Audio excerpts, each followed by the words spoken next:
અરવલ્લી જિલ્લાના મેઘરજ તાલુકાની બેમાપુર પ્રાથમિક શાળામાં ફરજ બજાવતા વિનોદભાઈ ડી પટેલ, જેઓને તારીખ 22/1/2025ના રોજ સાંજે 7 કલાકે અટક કરેલા હતા અને તેમનો અહેવાલ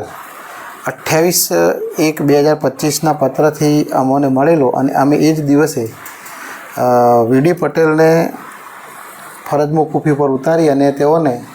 હાલના તબક્કે બાયડ તાલુકાના ઝાખરિયા પ્રાથમિક શાળા એમનું હેડક્વાર્ટર આપેલ છે।